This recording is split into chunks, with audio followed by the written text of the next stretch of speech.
All right, here we are again, another episode of Talkin Tires. I'm your host, Craig Hunter from Tire Reclaim, and I brought a very special guest with me today. I'm super excited. Actually, we brought ourselves to him, Lavon Detweiler from Entech. So we're here visiting with Lavon because he is a Crumb rubber manufacturing facility.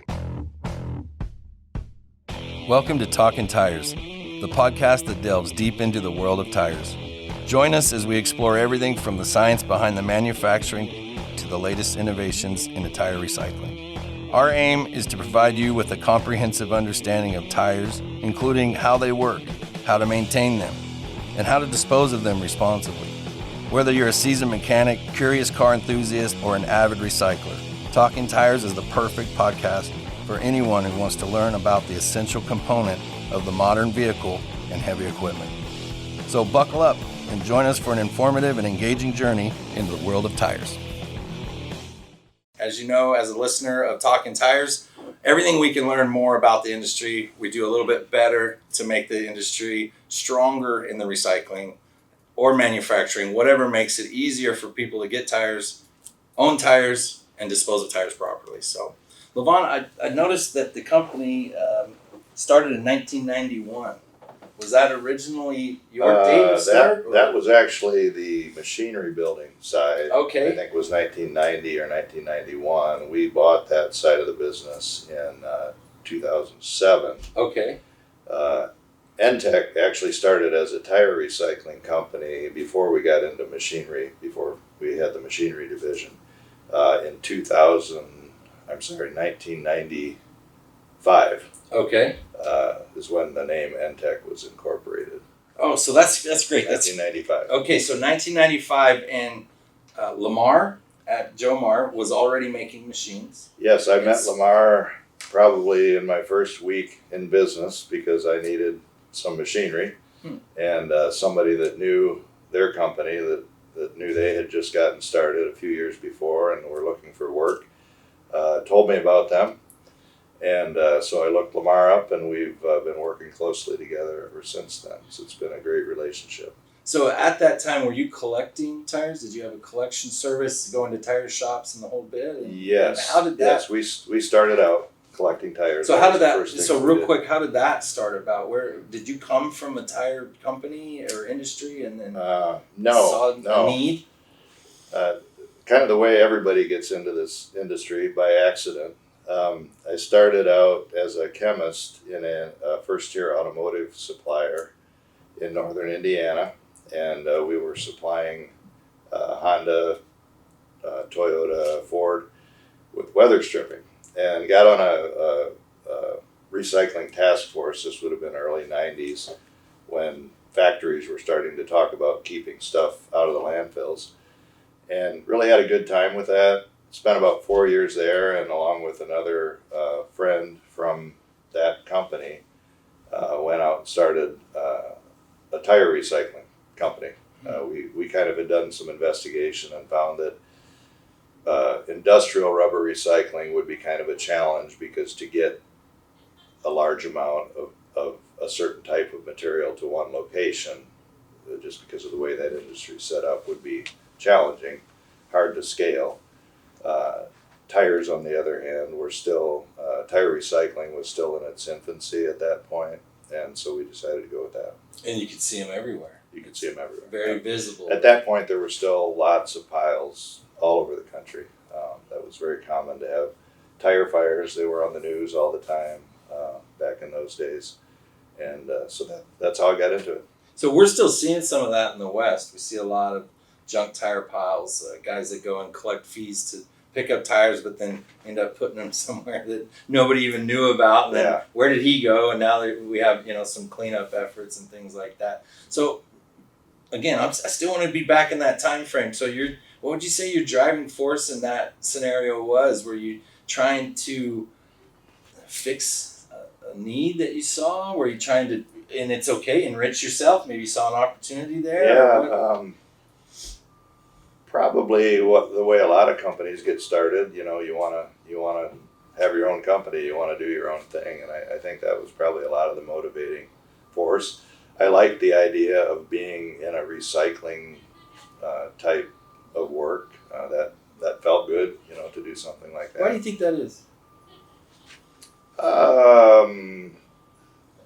Don't know. I think generally recycling is looked at as a necessary thing that we're going to have to do better as a society going forward, and maybe that's it. I don't know. Yeah. It's generally viewed in a positive light, I think. Unlike some industries have the misfortune of being, viewed negatively. Mm-hmm. And I think in general recycling is viewed positively, although no one wants to have one next to their house. Right. That's common. But, Well, I think a big move for us, in recycling, we talk about that and what we as a society are doing is the blue cans. And I don't know if you guys have those here, but in Idaho we have a recycling can that's blue, and then we have our gray or green can that's for the landfill for waste.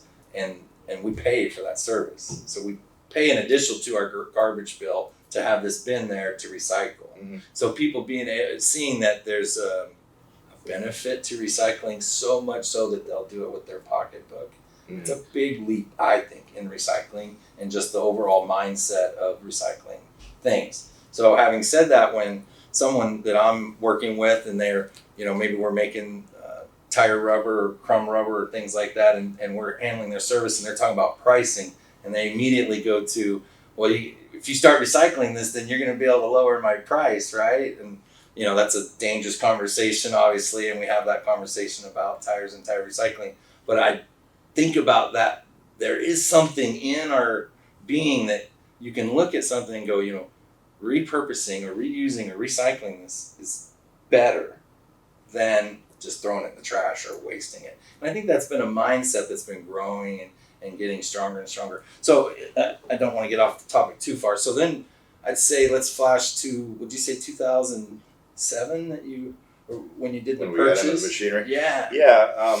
As early in our history, we kind of started, there wasn't a lot of machinery out there designed for this. I mean, there were some manufacturers, but again, it was a very new industry, and generally in any industry, it takes years, decades even, to develop the machinery to do whatever it is you're trying to do very well.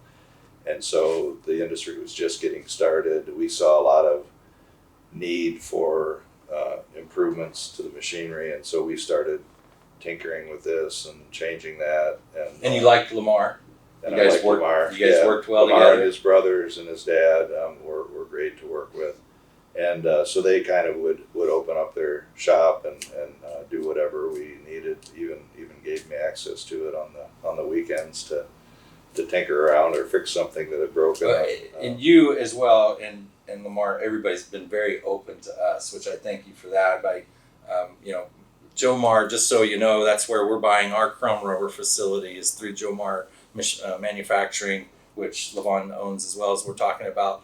But I just want to mention that they've been very open to, come down. Remember, we came in January, we walked around Tom Parker's machinery and saw some of that kind of getting our gears going, and then and we said, we'll be back to see ours. And here we are, we came to visit our own machinery in the shop and just watching that. So, but the innovation continues, I've noticed. So in the tour today, we got to see some really cool fire suppression sensors and things like that I think's, a real tale to how much you guys are pushing to advance the cause, if you will, to advance crumb rubber making. And here's a problem, let's jump on that. I don't think you see that from some of the larger manufacturers in the world. It's to be able to jump on something like that. Yeah, I think it's kind of a key benefit. I think we have a key strength that we have is that we're running the machinery day in and day out, 24 hours a day, 7 days a week, finding out what breaks, what isn't working well, what's hard to maintain,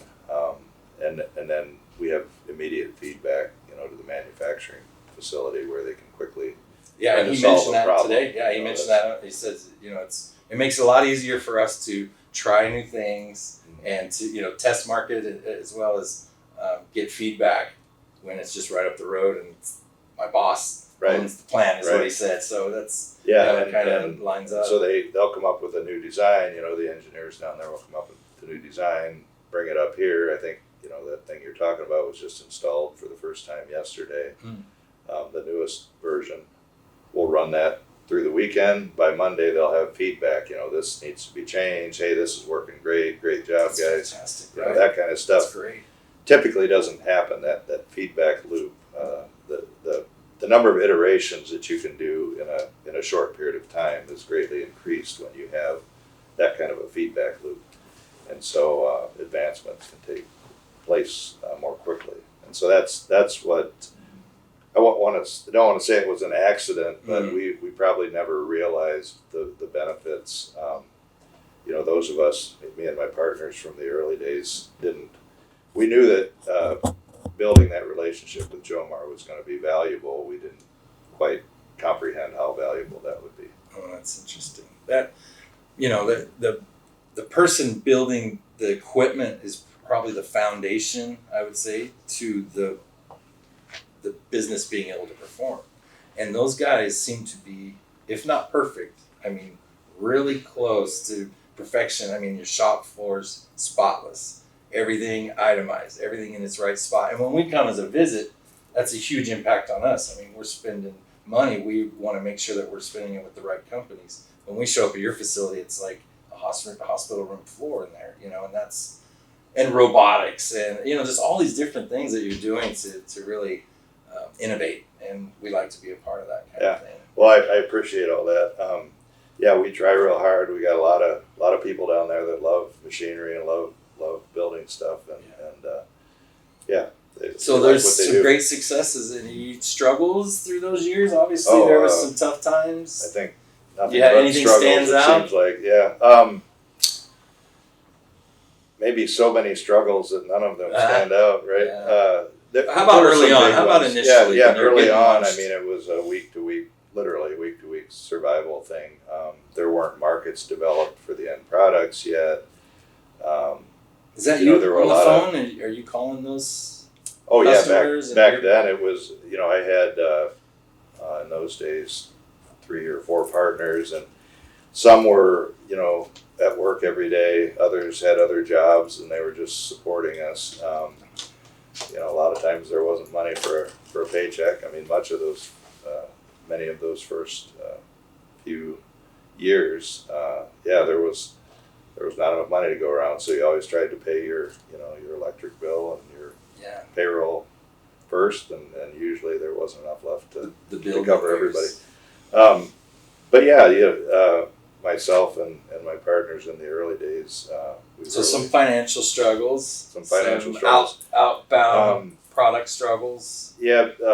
Just the fact that you'd get a market going and then it would collapse overnight, and then you'd have to quickly scramble to find somewhere else to go with your stuff. Or back then there were a lot more unscrupulous players in the industry than there are today.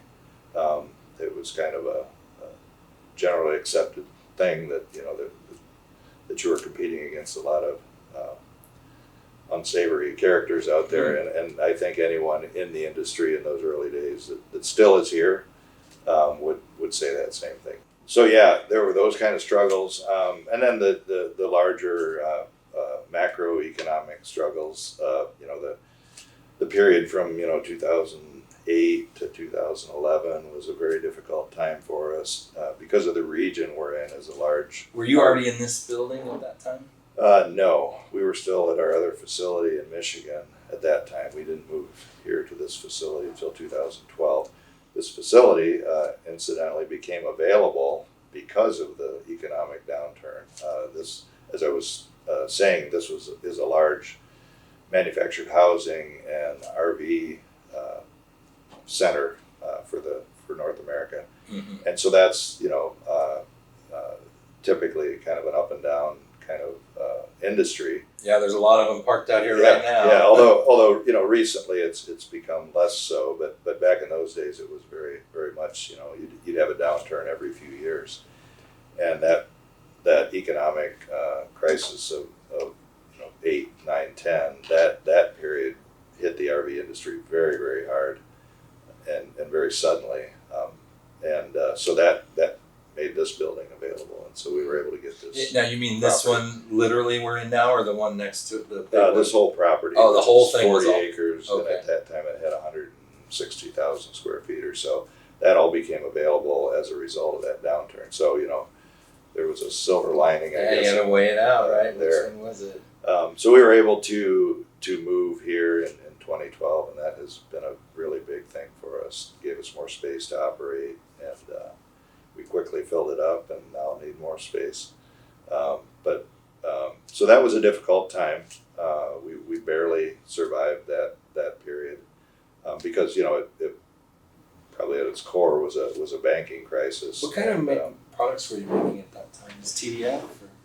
At that time, so we had just purchased Jomar, and we're trying to shift their business focus from what they were doing, which was more of a job shop, kind of doing odds and ends. A large part of their work was for the RV industry, building, hauling trailers and things like that. And we were shifting them to being more of a heavy machinery manufacturer.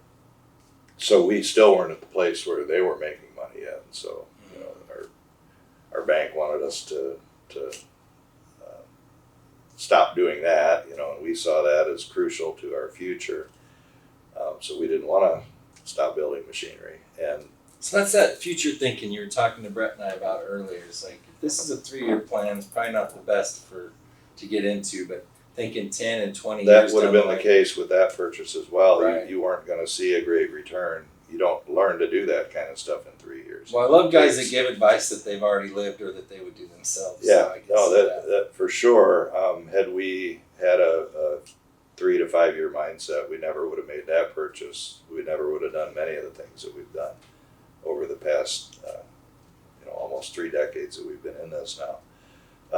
Another thing we were doing at the time for about a decade, from the late 90s to the maybe 2008, 9, something like that, we were doing cleanups. That was the first thing we ever did that we actually made money at. Up until then, we barely made enough money to, tire eat. cleanups, like we Tire talked about cleanups, yeah. earlier. So with as the we talked piles. about, those piles were all over the Is country. it state funded by chance? They were pretty much all state funded, and that was out of necessity because no person whose property ended up with a tire pile on it had the money to clean up that tire pile. It seems So to be that way. It You're had still to be running into taken that. over. Yeah, no.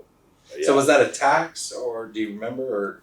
Or In our region, it was done state by state, but they all seemed to do it at around the same time.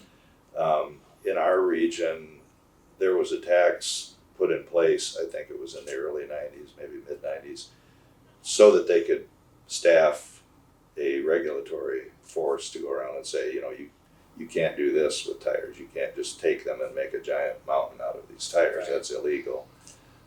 You got to stop doing that. And so that was kind of the beginning of the industry, really. And then many states also said you can't put a whole tire in a landfill, because up to that point, it was actually possible to put a whole tire in a landfill in most states. And that's kind of what created the industry, is saying, you can't just pile them up in a field. You can't just throw them whole into a landfill. You at least have to chop them up into a certain size. So that's where we're at in Idaho right now, is they made it illegal. And I'm seeing 90s, early mid 90s on a lot of laws read across the countries. It seems like people were very That's active. about the time it started. Yeah, most 91 places, to 96 is a lot of the dates that I see. Yep. In Idaho, we're landfilling 65% reduction of the whole tire. That's on the books right now. We're talking to the state now to start working on some cleanup monies. I think it's $1 or $1.50 per tire. Is that how they've done it in Michigan, Illinois? Is it Yeah, per I can't say the amount, but it's enough that they can. Michigan has been very proactive, and they've been really great to work with. We've got a long relationship working with them. It started through that's where we started. We're half a mile south of the state line. We started about 2 miles north of the state line in Michigan, and so early on, that's, as I was starting to say, some of the first times that we actually started to see, wow, this is what it's like for a company to actually make a profit. This is kind of neat, you know. Oh, right. Yeah. Because prior to that, you know, it was just survival, literally just surviving week to week and hoping we had enough money to fix our shredder or eat or whatever. Michigan was the first place where we started to do the cleanups, and most states had many millions of tires piled up in various piles around the different states. That was kind of the norm. I think we still have that in the Northwest. Yeah. I really do. And so this started to happen in the maybe 95 to 97, kind of in that range.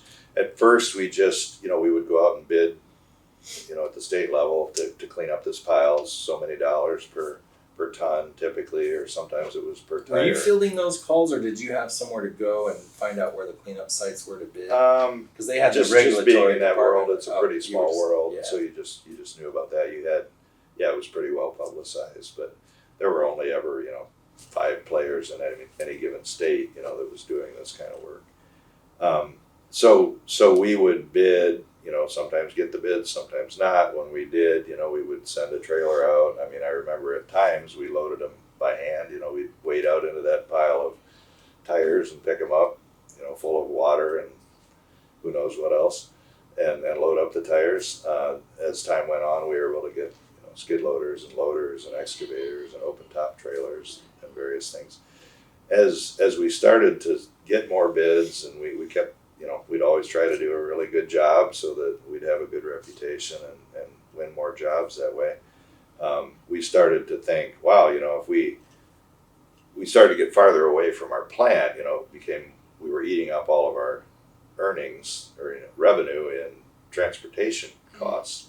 And so we started thinking, you know, all you were doing with those tires anyway was shredding them and hauling them to a landfill because they're all dirty and oxidized. And back then there wouldn't have been anything to do with them anyway.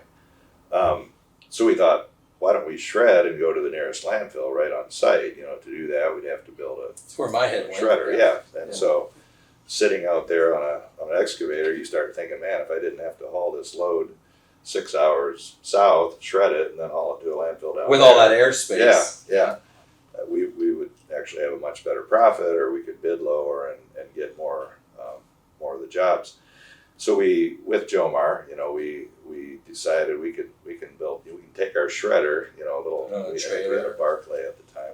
We could take that Barclay, we can mount it on what if we got an old John Deere 790, you know, excavator, and rip the top off and move the diesel engine back in the back and hook a hydraulic pump to it. You know, we could have. You were building portable shredder. one of our shredders that we have, the Tana, because we have the Tana portable shredders. Okay, yeah, we have 2 of those. So you were building a makeshift one of those in the 90s. We built one for, you know, just 4 tires, and so we had maybe 4 or 5 iterations of that, and, you know, cut to the end by 2009.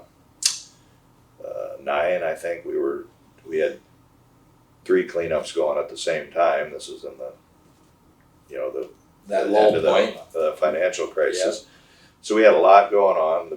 The biggest, I think we had 3 of the biggest cleanups that we'd ever done going on all at the same time. One in Washington State, one in Michigan, and one in New York. And that's when the financial crisis really hit. I think it was actually more like 2008. And that's what caught us in a really bad spot. You know, we had more money borrowed than we'd ever had. And you were before. spread out. We had a lot of receivables, which we didn't have cash to cover. You know, our bank got jittery because of the general condition of the economy in this region because of the RV industry crashing so bad. And so that was You getting lumped into that geographically? We got lumped into that just because we're here in this spot. And, you know, in general, if you were a bank, this was a bad place to be. Yeah, they'd see the address and go, uh-oh, they'd be like, Middlebury. Literally, they said, let's get out of that region. Some of them did, you know. The ones that are based here, which was a lesson for us, can't leave, you know. So they're going to stick it out, and they know you better anyway. The ones that are here from far away, that have their head office far away, they can just leave if they want to. So we learned a little bit about banking through that time, and we did survive. I mean, that's the key. You're here. We survived. We made it. We got smarter through that whole process, and so that was tough, but we made it. There's been a few others like that. Probably none brought us quite as close to the end as that one did. But we feel like every time we survive one of those tough times, we come out stronger on the other side. We've learned something, know a little bit better about what to avoid in the future. Yeah. So as you saw the cleanup project starting to dwindle, do you feel like now's the time to start ramping up chrome and things also, perfect storm. Also in that time, we were in the middle of the 3 largest cleanups that we'd ever done. But we also knew that stuff was going to sunset, and there really weren't very many more big jobs out there, and we were going to have to transition. We had just bought Jomar 2 years earlier. They still weren't making money, and we're still trying to find our niche there with Jomar. And so that was a tough time. We started getting into chrome rubber, but we still didn't really know what we were doing. And that industry was still kind of in its infancy. And so all of that was happening at the same time. That would have been tough enough if it weren't, even if we hadn't had a national financial crisis, worldwide financial crisis. But again, we made it, we survived. Right. You really learn what you're capable of in tough times. And don't like to say it's good to have those times, but truly it is. I mean, it really helps you. Because the decade after that, it's a good motivator. It's a really good motivator, and we forget far too quickly what got us into that kind of a situation, and we have to be reminded about every 5 to 10 years. Yeah, there's a quote in there. I'm not going to remember it, but Jack Welch the former CEO of GE. Yep. And it's something about being hungry. I'm not going to quote it because I'll screw it up. But there's something about having that hunger and not forgetting that hunger. There's no motivator like a crisis. So it's. So now the sunny side, though, I like to hear the story, the comeback. So now you're coming out of that. Those are dwindling. Yes. You're seeing chrome come up. You're like, wait a minute, there might be something here. The steel recycling, that's a whole nother part that a lot of people don't understand. Right. So that was around the time that we started seeing, the need to do a better job of separating the steel and the rubber. At that time, still a lot of people were landfilling their steel. That was just a byproduct. So that, and if you're doing car tires, there's all this fluff. Easily half of the tire was still going to the landfill, even though you're putting a lot of money into chopping it up pretty small. So the steel seemed to be kind of a no-brainer if you could get that cleaner. There were some people that were taking it. They just needed cleaner material, and so we worked pretty hard to... And when you say cleaner, so we liberate that steel, and there's still little hunks of rubber that get through the machinery. So when you're trying to sell that to a steel mill, it didn't look appetizing to them? Back then, most didn't want that. There are a few out there now that, for their reasons they don't mind, plenty of rubber contamination on that steel. Most places would prefer to have as little rubber on there as possible, simply because they're not buying rubber; they want to buy the weight. steel. Yeah. But there are some people that don't mind it on there. But back at the time, this was not a very widely accepted raw material for the steel or foundry industry. Much different than today. There's still many that don't use it, but there are many that do today. But back then, there wasn't really very good equipment to clean up the steel. So were you burying steel at that time then? 12, I guess, is that where we're at? 12? Yeah. 13? We didn't landfill a lot of it because we were able to get to the point where it was clean enough, and we were lucky to be kind of in the region we're at, which is very, very strong in steel and iron. Right. So we were able to find, since we have so many choices, we were able to find some that would take it. But we had times where the value went down to nearly nothing.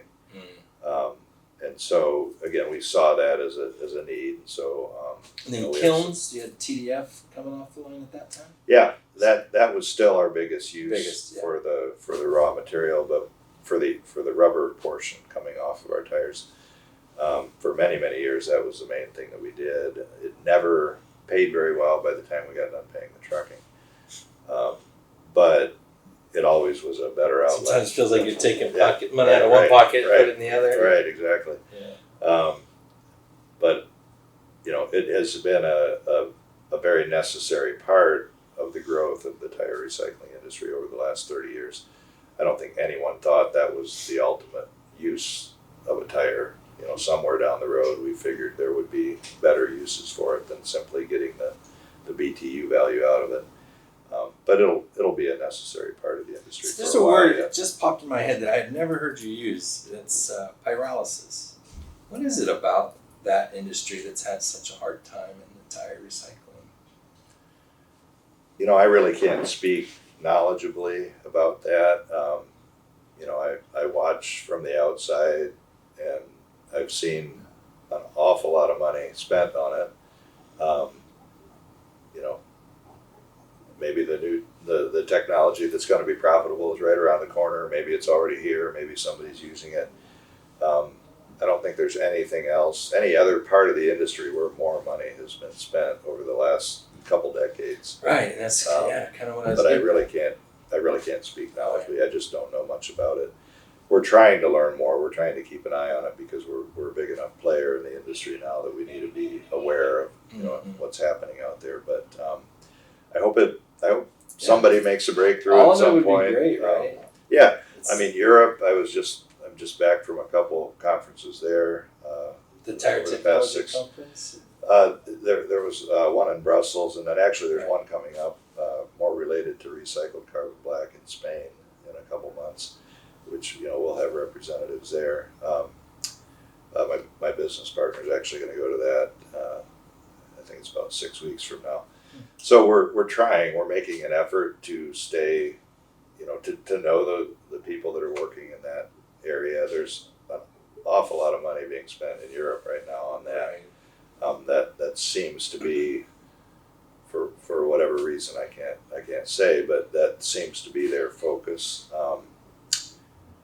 But I've heard Canada did it much better than Europe as far as subsidizing tire recycling and kind of helping getting that launched. Again, I know statement? maybe enough to be dangerous. Hey, good on you for not speaking on stuff that. We are very close to Ontario, so I know a little bit about what happened there.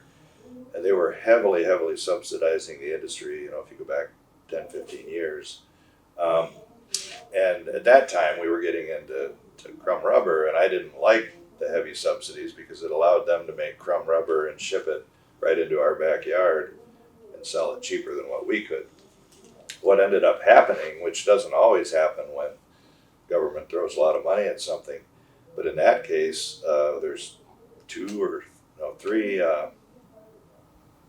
or more really good manufacturers of end products that are in Ontario that, I don't know, you'd have to ask them. They maybe wouldn't have be in the spot today making these great products if it hadn't been for that push by the government.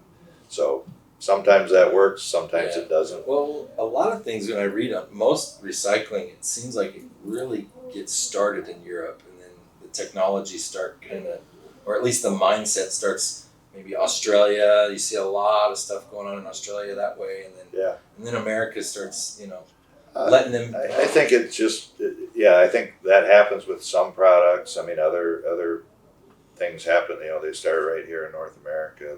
There's a lot of innovation still happening here. You hear people complaining about the younger generations not being as hard workers. I still see an awful lot of really hardworking young people. But really what it comes down to is there's always been those people that dive in and get dirty and really innovate and we'll see more in future generations, I'm sure. You talked about where governments get involved in trying to drive technology. California maybe gets a bad rap sometimes for throwing a lot of money at stuff. I can again only speak to what I know about, and that is in the case of rubberized asphalt, which I'm a strong believer in, and we're trying to do a lot of work here in this region. It's a slow process. In their case, because the government did a lot of research, believed in it, got behind it and actually made laws to drive it forward. Now, I think, I have not done a careful study on this. I don't think I'm mistaken in saying that they're probably doing more with rubberized asphalt in California than the rest of the world combined. I mean, I would not be afraid to make that statement. And you have to be a member of Cal Recycle to utilize that. That's something I didn't know. Yeah, and But it's a smart way to do it. They've done an awful lot for that technology. It's growing in other parts of the country. Arizona was a pioneer. Texas is doing an awful lot of work, and some other states. But it's very slow going if the government doesn't push it forward. And so while that's not always, in my belief, the right way to go, it really worked in this case. And in the case, Ontario, like I said, has some success stories as well with that approach. Well, did you hear that, Idaho? You might need a little help to get some of these things going. Maybe. Yeah. If the free market can do it, I'm always a supporter of that. Sometimes that just takes too long, Mm-hmm. and sometimes the risks are too great, and not enough innovators will jump in and try it without a little bit of a push from the government. So I think both ways work. It just depends on the situation, which way is going to work best, I think. So the hard part with the government is knowing when to back away and say, and then let the free market take over. Right. That's what's always or building a system to do that. Right. And you mentioned that Michigan was trying to develop its own department or whatnot. That's one thing that I think if you could utilize other departments and not grow government with the program necessarily, just maybe the DEQ just has a way to regulate the money or something. So that way you're not adding offices and people and things, but you're just adding the ability to get some of these projects paid for. Yeah, it's probably different in every state. In Michigan, this was part of the solid waste division of what is now called EGLE. I think it's Energy, Great Lakes, and Environment or something like that. And like I said, they whatever they're doing in Michigan, they're doing right because they've kept the same staff in place for years. You have not a lot of turnover, and therefore the people really get to know the industry and they can make more sensible decisions, unlike we see in other states, which I won't mention. But you just don't see that in every state. Which is a thing for you because you have states just a few miles apart. So you've got Michigan's doing things right, and then maybe some of the really close neighbors are not. Right, and through our, we don't have a lot of locations, but when we were doing the cleanups for that decade and a half, we worked in states from coast to coast, and we saw the different way that different departments worked in all those different states, and we certainly saw a big difference in how they function. And we always were happy that we were located in Michigan because they were doing such a good job of managing it. Nothing's ever perfect. We're not perfect. They're not perfect. But I feel like we've had a pretty good relationship. I think they've done just enough to keep a level playing field, make sure people are following the rules, and rules are necessary. But then just kind of apply gentle pressure. They've had some grants available, which they're heavily trying to push into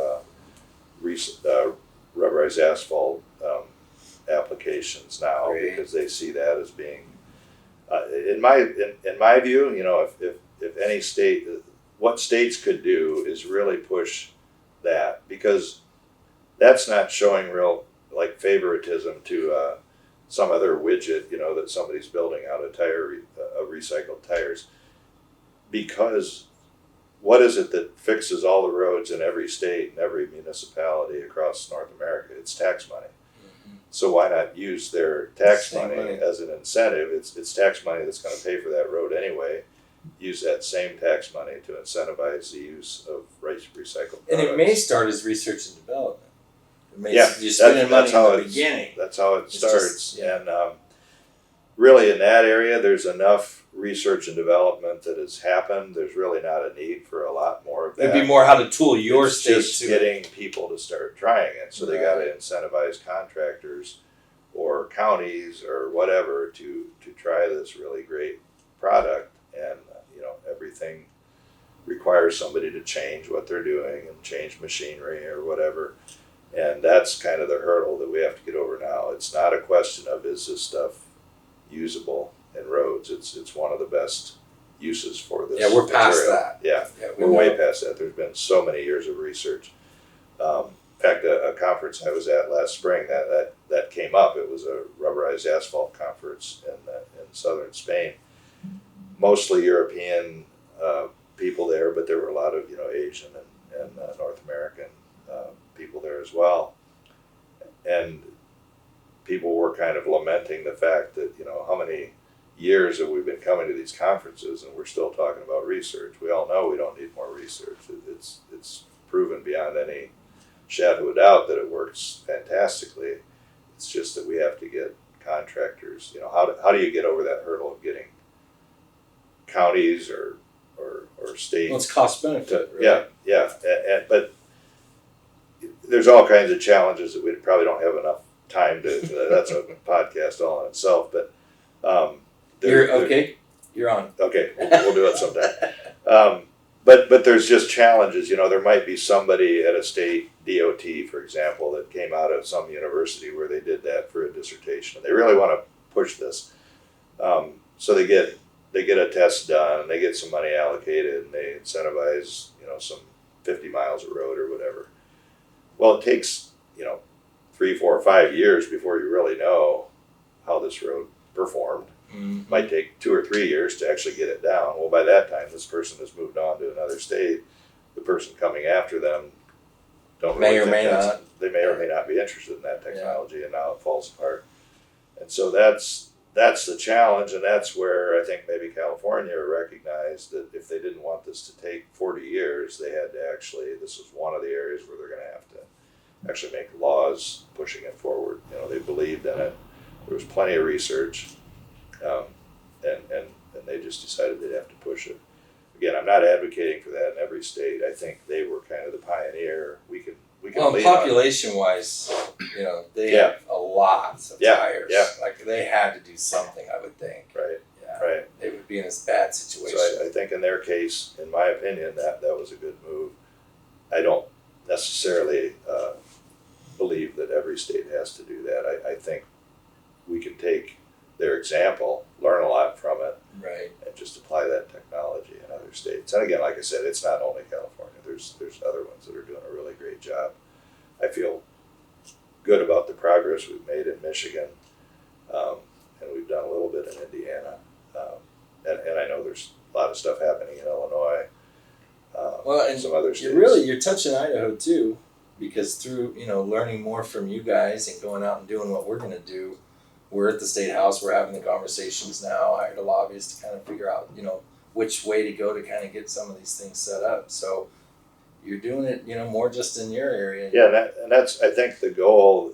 There's a lot of areas where you're, in your business where you're maybe a little more secretive about what you're doing. I think when it comes to tire recycling and rubber and asphalt, there's no reason for anyone to be secretive. We can be wide open and share information. It's only going to benefit the taxpayers and people driving the roads of North America and the tire recyclers. It's going to benefit everybody. I hate the term no-brainer just because you're implying that someone doesn't have a brain if they don't like your idea. But this one really feels like a no-brainer to me. I mean, you're putting the tires that are running on that road right back on the road. Mm-hmm. It just seems like it comes together really well. Okay, and that's why we're so strong on this. We're doing a lot of other stuff. There's a lot of other things that need to happen as well simultaneously. But this is one area where I think we can all come together and just agree, look, the time for research is over. I mean, of course, more research is great, but we're past that. We're ready to The research should be on how do we tool this. How do we scale it up? Yep. Okay, well, I didn't want to take too much of your time. I really appreciate you coming on the podcast, and I know it's not easy to talk about yourself, and your wife will probably be jealous of how much you talk to me. She's probably, when you get home, She might. We'll have to go on a date tonight.